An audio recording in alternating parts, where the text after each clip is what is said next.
Today was one of those days, man, where I was like, why am I doing this? I think I have one of those days every week. There's a reason why 90% of our country work for the 10% of people that own businesses, because entrepreneurship freaking sucks. This is so much harder than I ever thought it would be. If somebody were to give the advice of like, just keep going, it'll get easier, I just don't think it gets easier. I think that's why our desire to want to serve people has to be so great that I'm always willing to overcome my own shortcomings to keep loving people. So today I am talking to Coach Kyle Draper, and it was such an amazing interview. I have just been having a moment today. I've been having a time as an entrepreneur trying to grow a business. Here's my tissues. It hasn't been easy for me.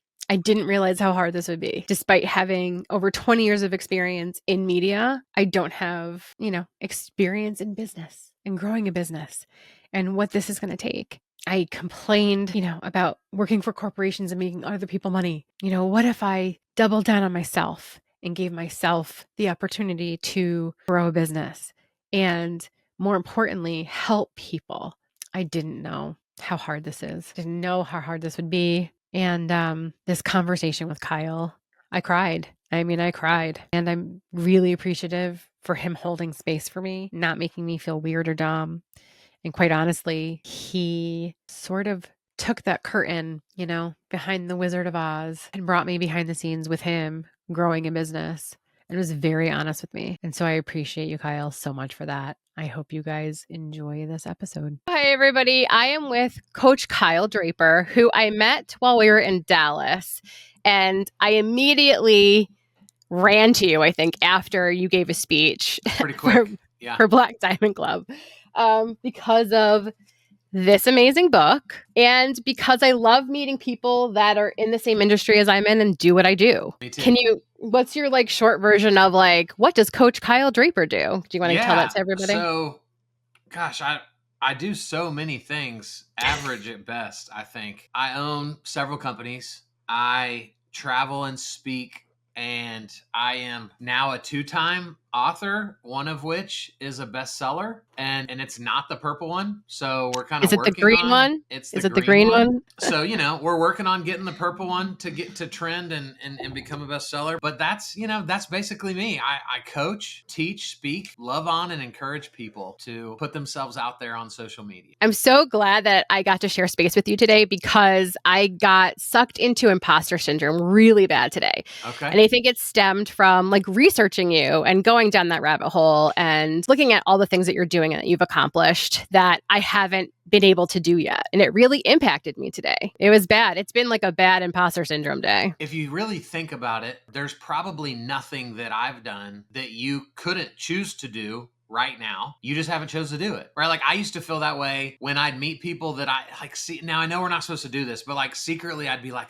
think I'm better than them. But then they've written a book and I'm like, well, what the crap? I'm better, but why have they written a book and I haven't written? And then I went, okay, well then just write a book, dummy. And then boom. Now the secret to all this, Rachel, is I'm no different than I was before the book, right? Nothing changed. I'm not more or less confident, but I did something I said I wanted to do. And so, good night.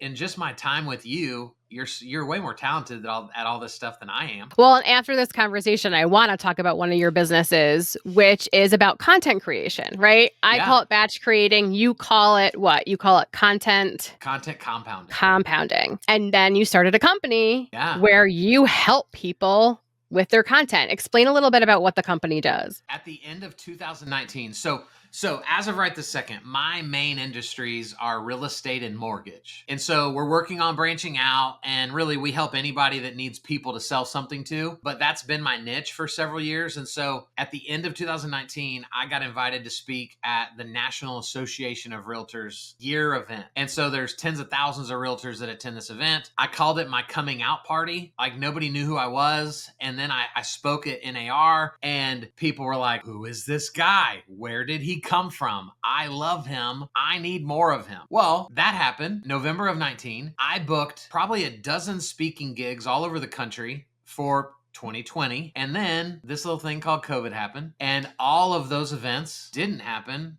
All of the revenue that was supposed to come from those events didn't happen. And so I am sitting there burning through money, and I go, something's got to change. And so for 4 years, I had taught what I called content compound, and I had stolen it from Gary Vee. Gary Vee's really the first person I saw like talk about content multiplication, right? Like from one video, you can turn it into this and this and this and this. I renamed it content compounding, and I taught it to realtors. And so in May of 2020, a friend of mine called me and said, hey, you know that content compounding thing that you teach in your classes? If I hired a teenager, would you teach them how to do that for me? And Rachel, I started a company 2 days later. And so that's how how dumb I am, that I taught a concept for 4 years and it never dawned on me, bro, this could be a company. So we launched it in June of 2020, and we've made it 4 years, right? Next month will be 4 years. And what I'm really passionate about is a lot of people in the video space, they just teach to do short video. And I just think it's robbing people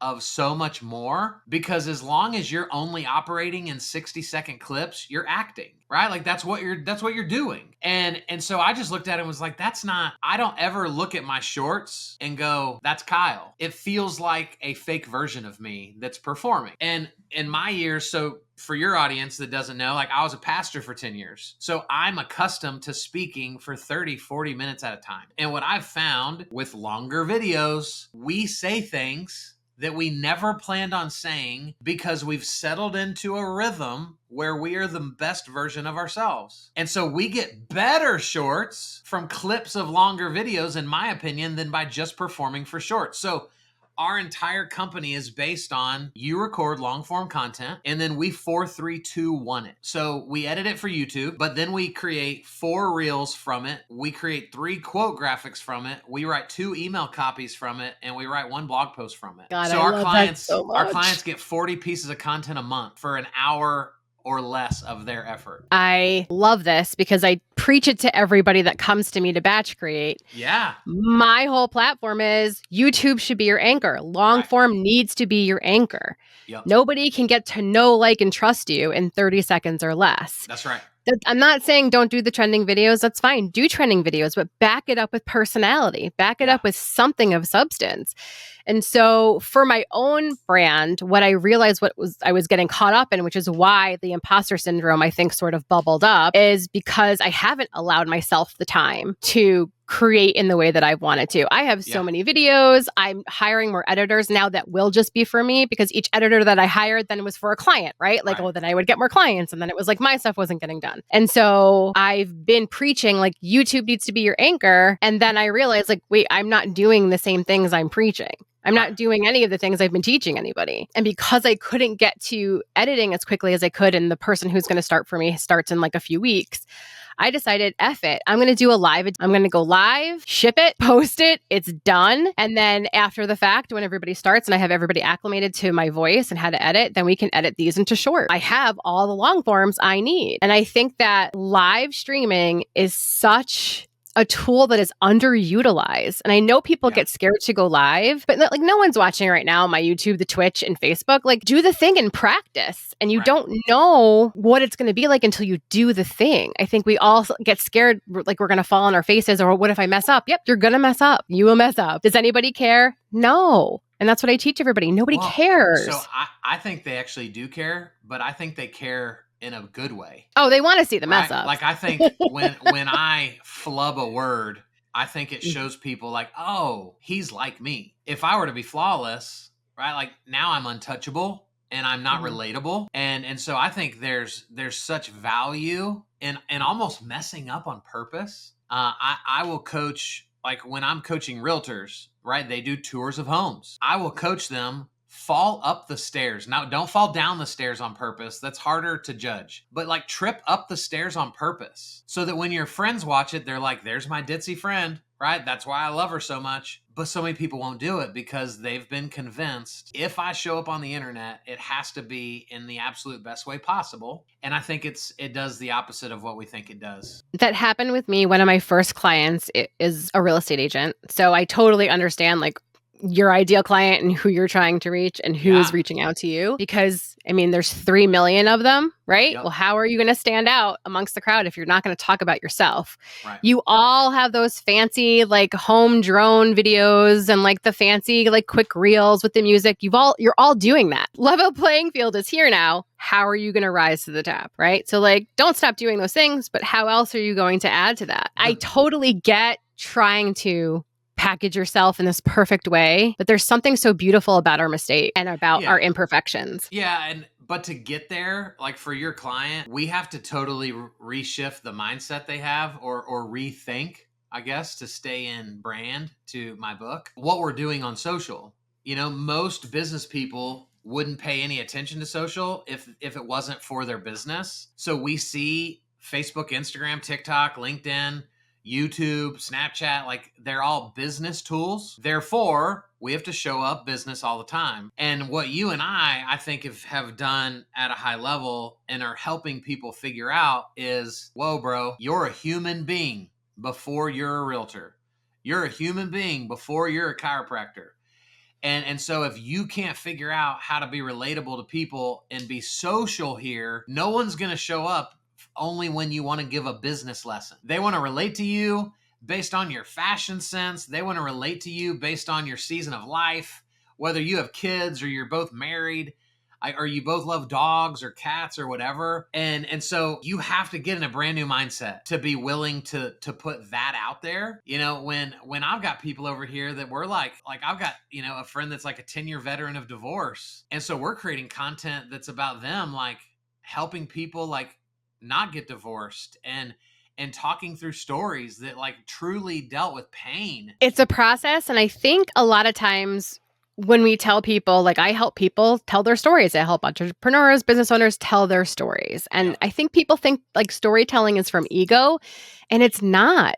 It's really not about you. It's about the person that's going to hear that story and is going to be absolved or helped or maybe learn something from that story. Your story is not for you. It's for your community that you're trying to grow. Yeah, but the reality is like you can give me an incredible idea, but if I take my ego into it, then it won't be executed well. And so I think it just comes down to like, why am I doing this? Because I have, and I'm sure you do too, I've had videos in the past that were all about me. And as I've gotten older and more mature, I've been able to go, like that angle isn't good. Is there an angle that makes it about helping others? And so it's interesting how the same story can be arrogant and egotistical, and it can also be completely selfless and serving, but it's all about how I show up to it. That's what I'm trying to merge now is how can I be of service? How can I give you value? I have so many stories in my head, so it is going to come from a semi-personal space, but also about what I learned, about production, about editing, about all of these things that I've learned in 20 plus years of being in media. It's going to happen through also telling my personal story. And in doing so, you'll learn about all the things that I'm doing now. That's sort of the goal. Think about if the title of one of my videos is, let me tell you about the last time I got fired. Right? And like on the surface, it's like, oh my gosh, why would you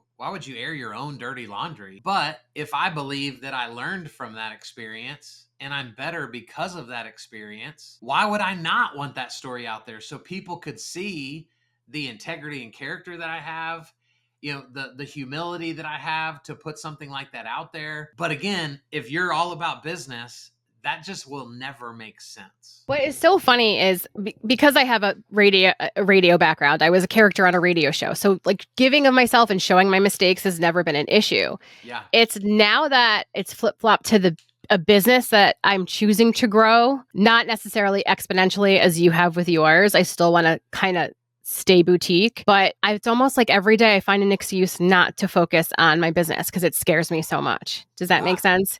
Sure. I don't know. What scares you?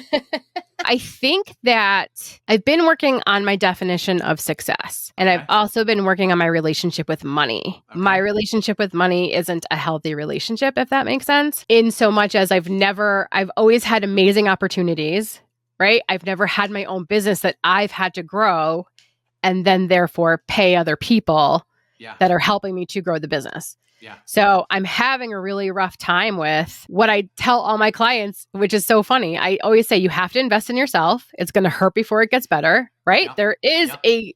There's not going to be a return on investment Yeah. in this space.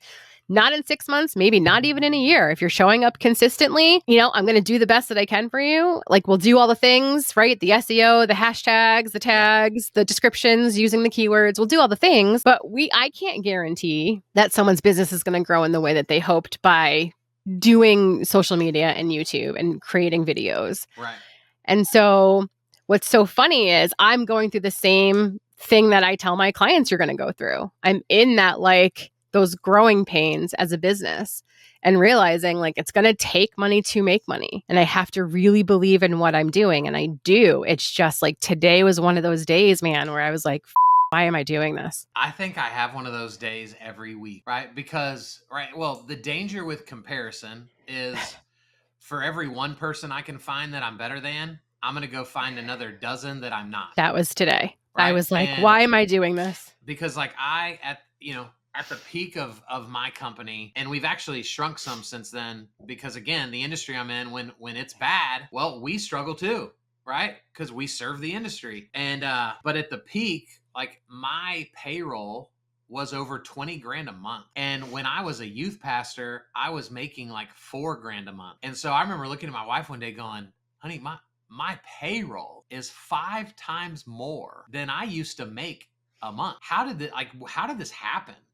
And then last week I was in Seattle with one of my business partners, and he was telling me about how last year his payroll was $100,000 a month. And I'm just like, oof, that's a way bigger burden than I was feeling at 20. And so there's always people that are finding greater success than me, but there's also always people that are carrying a bigger burden than me. And so I don't think, like, Rachel, I don't think, if somebody were to give the advice of like, just keep going, it'll get easier, I just don't think it gets easier. I think that's why our desire to want to serve people has to be so great that I'm always willing to overcome my own shortcomings to keep loving people.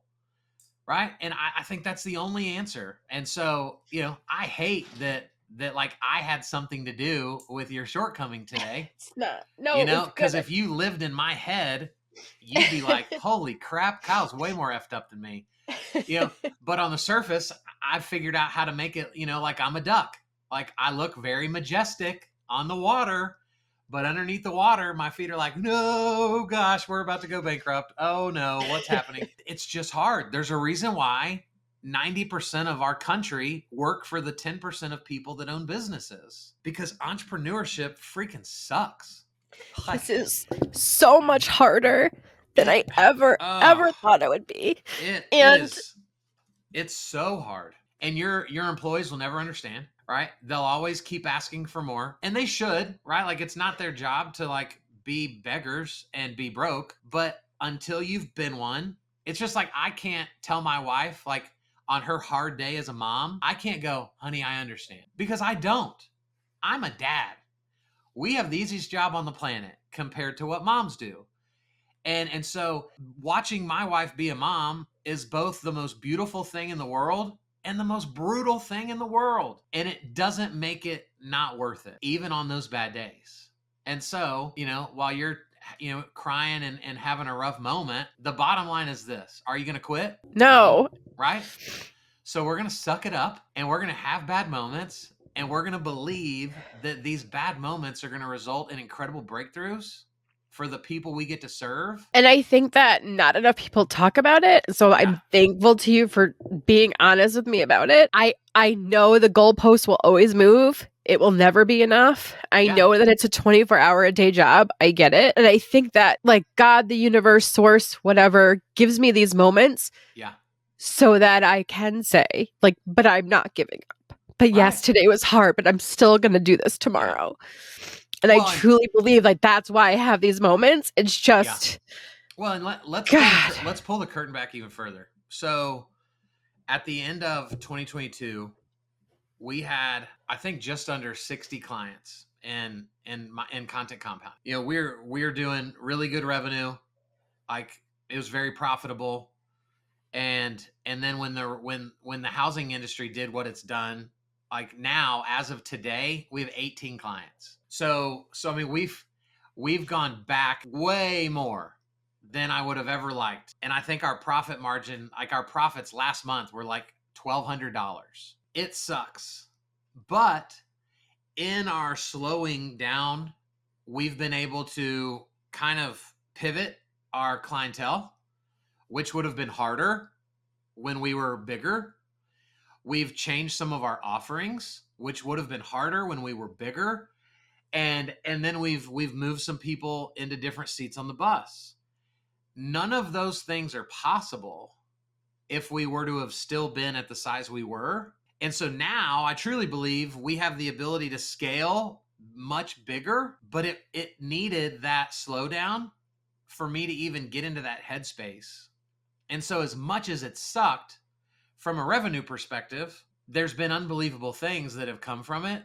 And the cool part about like mindset is that like we get to choose what part of the truth we focus on, and then how we spin that truth to ourselves. And so tons of people can be like, woe is me, I'm the worst, I suck. Or I can choose to say, was that the greatest season of my life? No, but we're positioned for this one to be really great and better. And even if that's not true a year from now, that doesn't mean I'm going to believe it any less today. I feel that, and thank you for that. Last month I paid out freelancers more than I made. Yeah. But I was happily paying them because I was like, I know this is how we grow together. Yeah. It's like it didn't matter to me because I knew like if this is the beginning, take it. Yeah. Take it. I love your work. Let's keep working together. And it didn't bother me. I just know that like I had to get a lawyer because now we have contracts. Now we have to like do things the right way, right? And so it's like scary, like going into that savings account and telling your husband, like, I need it because we have to grow. I have no other choice. It's so scary. So I'm happy that you said that every day is not going to be perfect because again, it's just not. Like today, right. Just one of those days where if you asked me earlier, I would have been like, no, I just want to be a housewife. Go tell my husband to make enough money to cover everything. I just want to stay home. In the last year and a half, like I probably put 150 grand of our own money, like in the company to just pay the salaries of all the people that work for me. And like that's they don't tell you that when you sign up to own a company that hey, you get one of two choices. Like you fire everybody and now you're putting them on the street, or you eat less so that you can pay them. It's scary. And again, my team, they don't even know that. I guess if they watch this, then they will. So surprise, you know. Nobody's watching apparently, so don't worry about it. But they have no idea, right? They just know that they're getting paid, and they don't understand the sacrifice that I'm making for that to be possible. But it's what we do when we say yes to entrepreneurship, and then we just hope it gets better. And that's where I'm at. And I feel like, and I truly believe that it will too. And I have to look at those imposter syndrome moments as exactly what you said, but I can do this too. But I can do this too. And I'm doing it in my own way. And that's what I tell clients too. It's like, whether it's real estate agents, whether it's people who own a spa, it doesn't matter what you're doing. Yes, there's thousands to millions of people doing the thing. But what makes it different is that you're the one doing it. Right. Right? And that's why we have to do the personality videos. And that's why we should do the long form, because people can't get to know, like, and trust you if they don't know who you are from a 7-second trending sound. My final piece of advice on the imposter syndrome stuff is when you find yourself in that funk, whatever sentence or statement you make about you, add the word yet to it. So if you looked at me and were like, well, I'm not an author yet, right? Like, so we can say those things, but that one word adds a little bit of a spin of positivity to it. Because if we're not careful, like we make such definitive statements about ourselves that are nails in the coffin, when the reality is I just haven't made it on a TV show yet. I haven't made it on Ed Milet's podcast yet, right? Like it's not that I'll never make it there. I just haven't made it yet.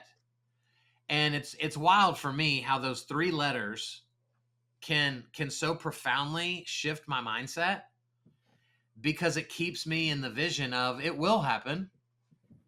It's just in, right, like you called it the universe, right? I'm gonna call it God's timing, and I believe it's gonna happen. Gary Vee is gonna want me on a video with him. It just Hell hasn't yes. happened yet.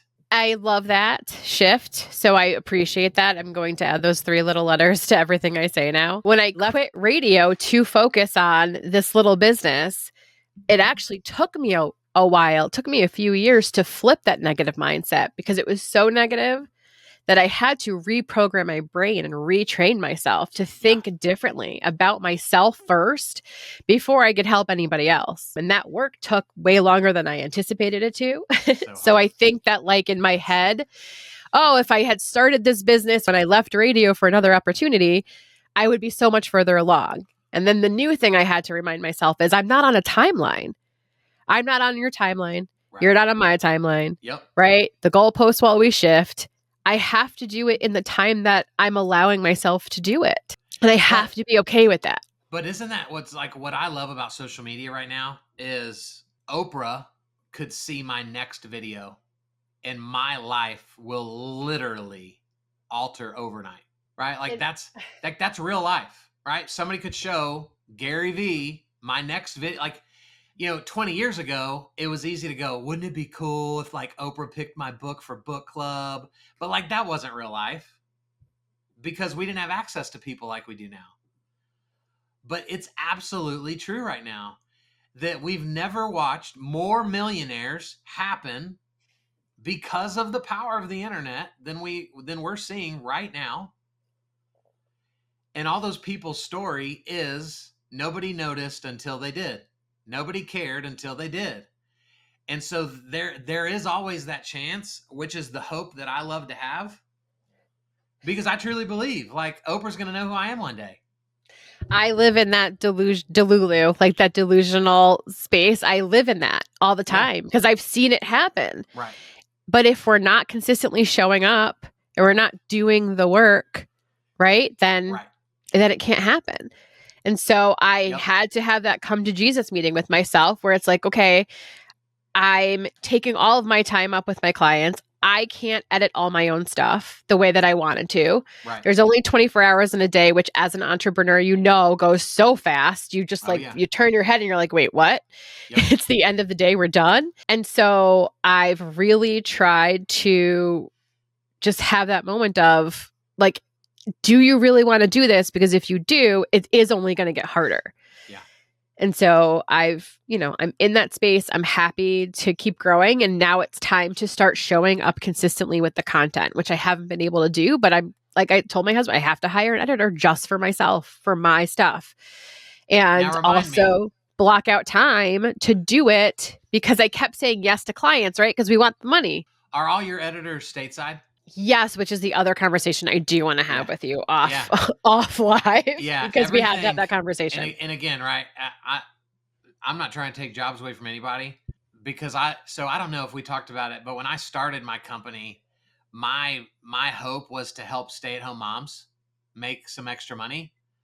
And so stay-at-home moms were my first editors, and it was awful. Like, my heart was in the right place, but they just weren't good enough.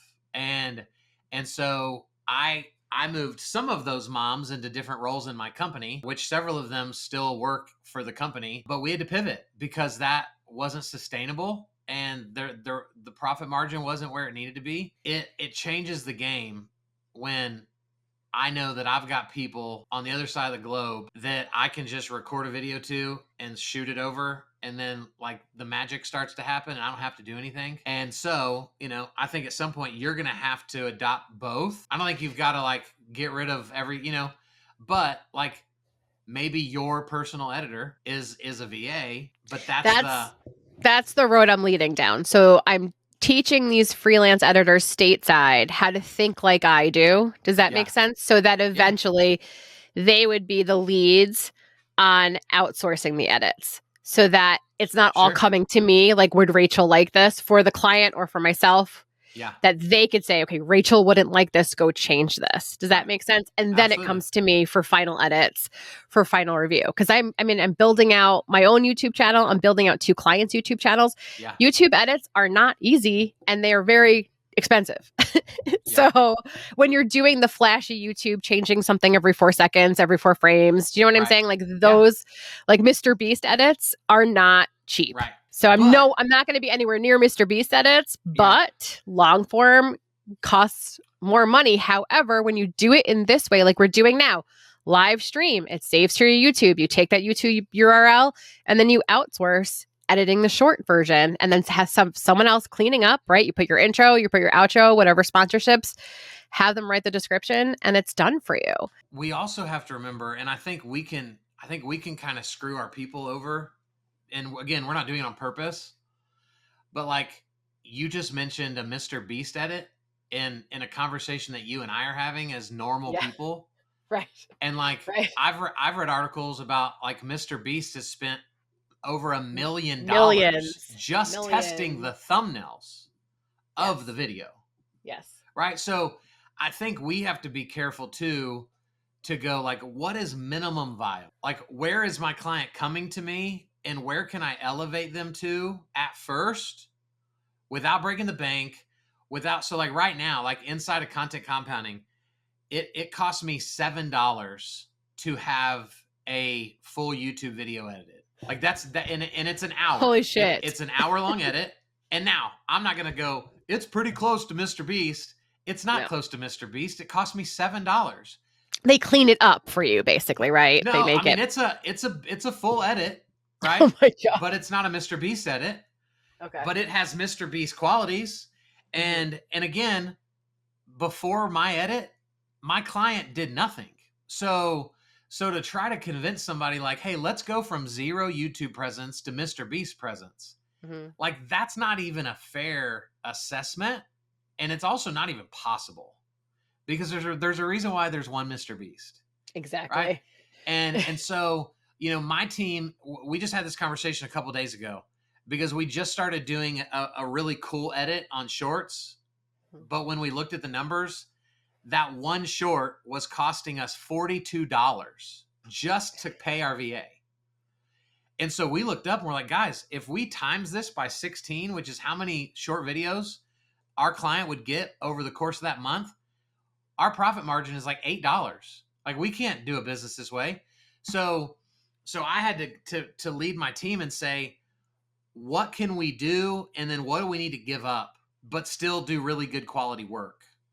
Because again, like we've got to understand where people are. And so that's a huge piece to this because we got to have enough humility to say, are we capable of more? Yes. But at the detriment to what? I'm trying to get it to the vision in my head. Sure. Instead of just getting it out.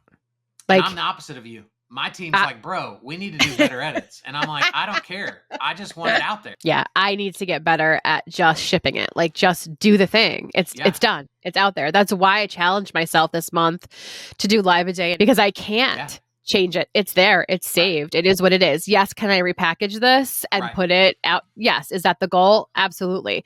But I really wanted to show people the behind the scenes. I've been taping myself with clients behind the scenes for years now.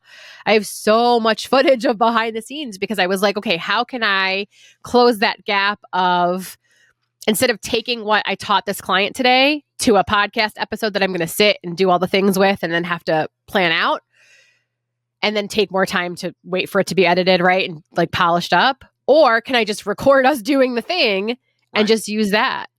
And so that's what I've been moving towards now is I just let them know, hey, when you sign on with me, part of this is I show behind the scenes of us working together. Are you okay with that? And it's for my platform because it's just easier for me to say like, okay, this is how we solve this problem. Literally by doing the thing and showing you behind the scenes as opposed to, oh, this was a great topic. Let me go write that down and like batch create it later when I'm never going to get it out. I mean, the sheer volume, and I know so many clients have this issue, so many people who aren't clients that have this issue.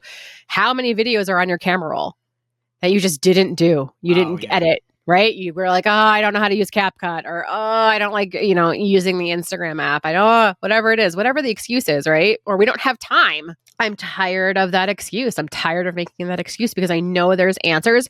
Again, it may not be the edit that I would have done myself. Right. I have to be okay with that. Done is better than perfect. Yeah. I also love saying that my crappy video will outperform the video you never do every time. Every time. You're 100% right. 100%. And so many, like when I'm traveling and speaking, so many of the questions about like, well, how long should it be? And what app do you use? Those questions typically come from people that are doing nothing. And it's like, why are you asking that question? You're not doing anything. So it doesn't matter how long the video is. Go post a video and then let's have a conversation. I will, even during back creation sessions, I will hand them the phone and I'll say, just do a walk and talk. And they'll be like, what do you mean a walk and talk? And I'm like, whatever the first thing is that comes to your mind. Yeah. Walk down the street. I'm going to go over there and then walk back to me. Don't worry about length of time. Don't worry about what you're saying. Don't worry about messing up. Do a walk and talk. And they come up with the greatest stuff because I think it's just giving them the freedom to like not have to overthink the content, right? Because when you're an expert in what you do, like you and I are, like we can talk about this for hours. I don't have to think about it. Give me a topic and we can go off about it. And so I think with clients, they don't realize like I'm an expert in this.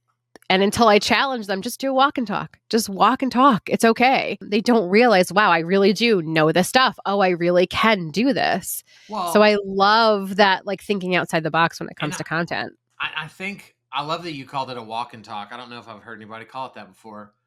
And what I like, somebody told me the other day, they're like, man, you're so good at videos when you walk and talk. And I was like, that's a weird compliment. But I think what it does is like, again, you and I do this all the time, but for a normal person, sitting in an environment where my lighting is great and my background is cool and I have the best audio, like for you and I, we love this because we're nerds about this stuff. But to a regular person that just runs a business or is in sales, this makes it way worse, right? It puts way more pressure. But if I say, hey, bro, just go walk down that street and talk about something, I think because their brain now has to focus on walking, it's positioned them to feel more natural and they're going to create better content. 100%. So we have to know as coaches, like, how do we put our people in the position to win? The other day, I was recording a hype video for a big webinar that'll have like 2,000 people on it. And I was like, oh, shoot, like this video needs to be really good because they're going to send this out to like 50,000 people. And I recorded a couple times in my studio, in my office. Was like, this sucks. I walk outside. I start recording the video. The trash truck turns on my street. And so in my head, I'm like, son of a, like, this is going really well. And so video, I'm like, you know where some of your ideas need to go? In that trash truck. Right back there. And it made for a brilliant moment that wouldn't have happened if I hadn't put myself in a more casual environment and then been okay with what we would say is a less professional video. And I sent the company both versions. And of course they picked the walking down the street trash truck version. And yes, should we figure out who our ideal customer is? Sure. Should we know what our why is? Yes. But when it comes to finally shooting the content, we have to trust that we are the experts in our thing, right? Like what is my unicorn quality? What makes me different, especially with real estate agents?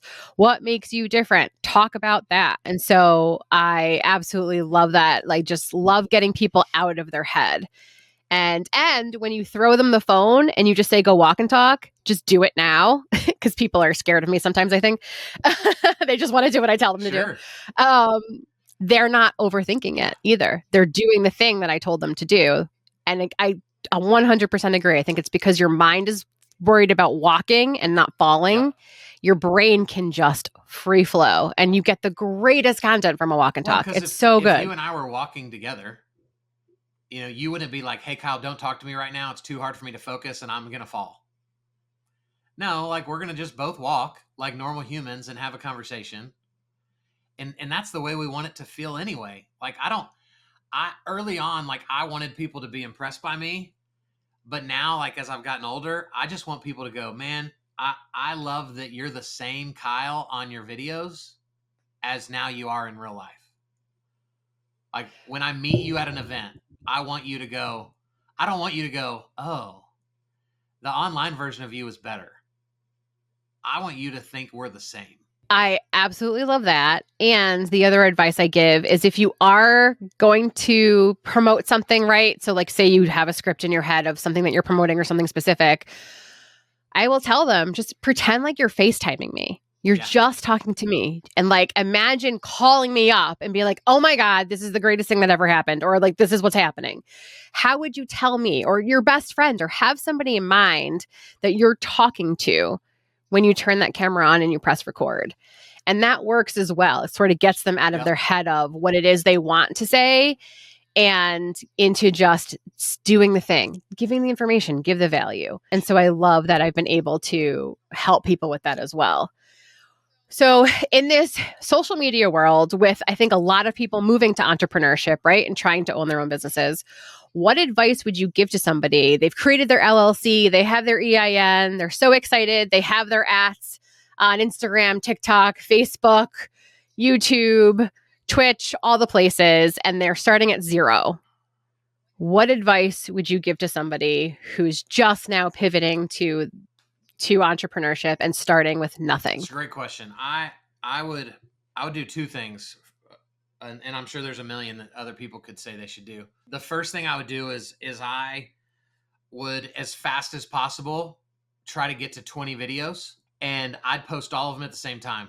Like, and even though somebody's gonna be like, well, like, what about, like, I need a YouTube channel that just has 20 videos on it, so that when somebody goes there, they're like, oh, cool, Kyle's legit.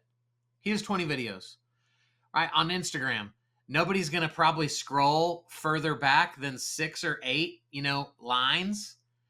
And so if I've got 20 videos there, then I look legit, I look the part, and even if my followers are low, people are going to go, oh, but like he's doing good content. And so I think like that's just minimum viable. Also, you'll get in a rhythm faster. If you say, well, like, I really loved y'all's episode, I'm going to start doing a video a week. It's going to take you 20 weeks to do 20 videos. And that's not going to create consistency. That doesn't create muscle memory. That doesn't create habit. If I go to the gym once a week for 20 weeks, nobody's going to go, that's good, dude. That's smart. Yeah, don't overdo it. No, they're going to say, bro, you got to get in there at least 3 or 4 days a week to create consistency. And so that would be the first thing. The second thing, Rachel, would be start leveraging one-to-one video.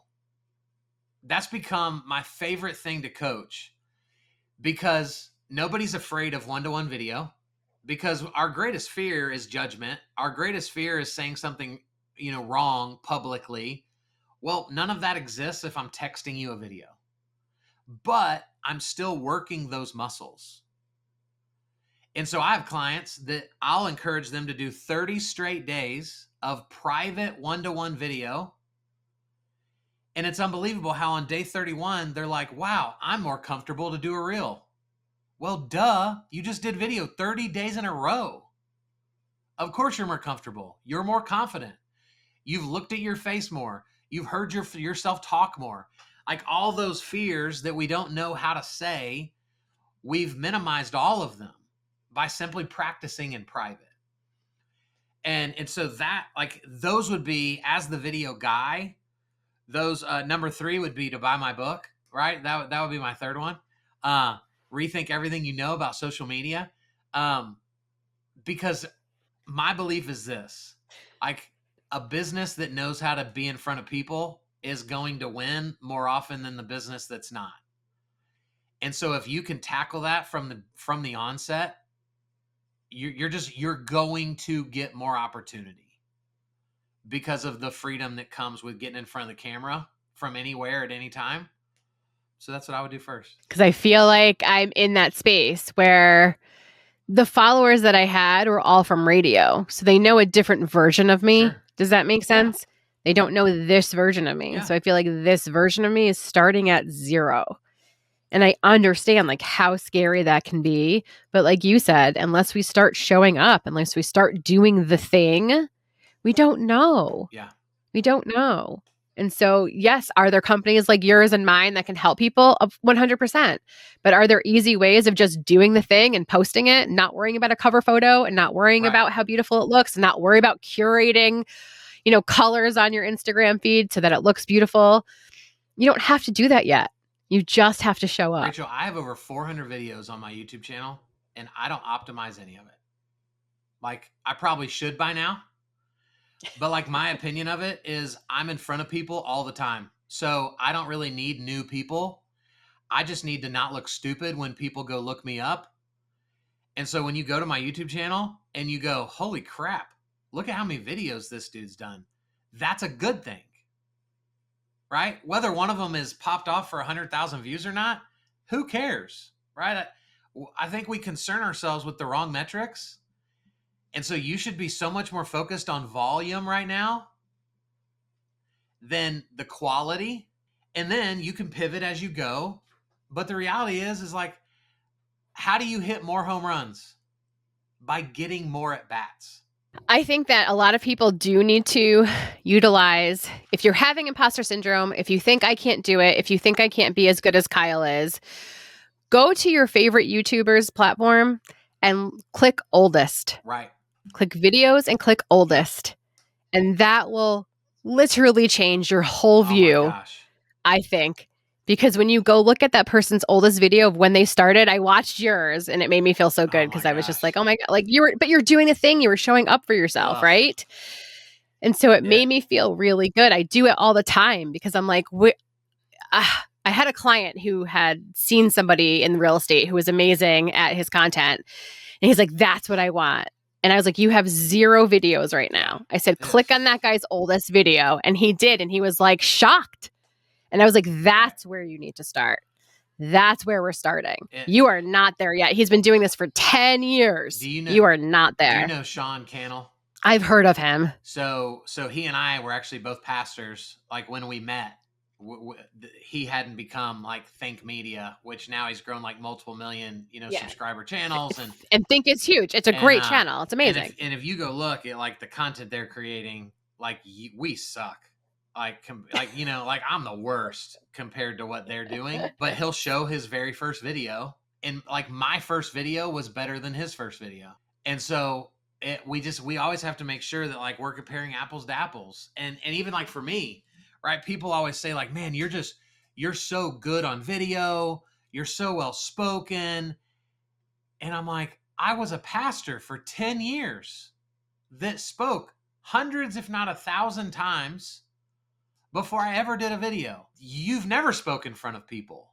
So why in the world, like go be a pastor for 10 years if you want to actually compare yourself to me, because otherwise you're not giving yourself a fair shake if that's what the comparison is. Yeah, I try to explain that to people that I was in radio for over 15 years. I was speaking to millions of people constantly. So yes, it took time to get used to that. So yeah, it's easy for me to just speak to people. I totally agree with that. And that's why I tell people the magic's in the edits. If you aren't comfortable doing this live and just being yourself, there magic's in the edits. We can just do the line again. My clients will tell you their least favorite line for me is, that's great, do it again. That's great, do it again. Because by the 3rd time, they finally believe what they're saying. Yeah. Does that make sense? I literally have an edit I haven't put out yet because, why would I? It's just me saying, okay, great, do it again, do it again, do it again. I love it.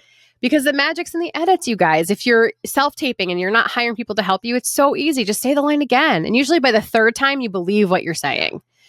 Especially if it's coming from an authentic place. You don't have to be perfect. Like Kyle said, basically, right? We talked about done beats perfect every time. Do the thing. Do the thing. All right. I'm going to wrap this up because I want to talk to you quickly off live. Sure. Do you have final words of advice for me? Not that I want to make this about me, but I feel like people can learn from what I'm going through now. For the love of God, I cried for 10 minutes with you. I love that, by So the way. Thank you for trusting me enough to have that I was conversation. so happy it was with you. Like, part of me was like, do I just cancel? And the other part of me was like, no, just be my genuine, authentic self. If anybody could understand, it's you. Yeah. Do you know what I mean? Yeah. And you're a pastor. Yeah. So I was like, maybe he'll bring a little bit of Jesus into my life today. Ooh, I love bringing Jesus into people's lives. Rachel, here's the advice I would give you is be intentional about finding the balance of like what you hardcore believe in, but also what you're willing to change. Because early on in my content compounding company, right, I was like, but I'm using stay-at-home moms and like, that's the vision and that's how we're doing it. And so when my friend was like, but what about this? I'm like, no, because that's not how I do it.